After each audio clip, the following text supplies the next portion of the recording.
আমাদের মধ্যে এলেম নাই দেখি, জাহালতে ভরপুর দেখে ইহুদিরা মুশরিকেরা আমাদেরকে শিখাই দিছে, এই শোনো তোমাদের দিনটা কিন্তু এক নম্বর, তোমাদেরটা সর্বশ্রেষ্ঠ।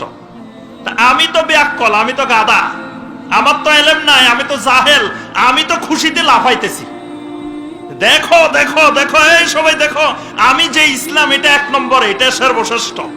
মানে হে আমারে লাফাইতে লাগাই দিছে, আমি ছাগলের 3 নম্বর বাচ্চা, লাফাইতে আছি খুশিতে, আহারে আমার ইসলাম সর্বশ্রেষ্ঠ। কিন্তু এই সুযোগে সে কি কাজটা করছে, তার টাকা নম্বরের মধ্যে ঢুকাই দিছে। তার এটা কিন্তু নম্বরের মধ্যে ছিল না, জমিনে ইসলাম ছাড়া আর কোনোটা নম্বরের মধ্যে নাই, কিন্তু সে আমাকে লাফাইতে দিয়ে এই সুযোগে তারটা সে সিরিয়ালে ঢুকাই ফেলছে।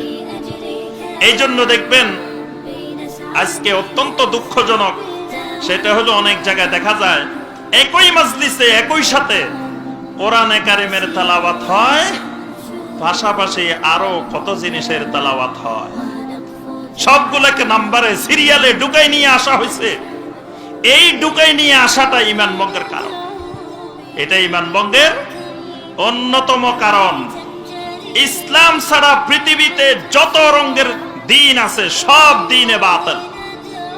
ইসলাম ছাড়া যত মতবাদ আছে, যত তন্ত্র মন্ত্র, যত রকমের যা কিছু আছে, এইগুলা কোনোটাই মানুষকে জান্নাতে নিতে পারবে না।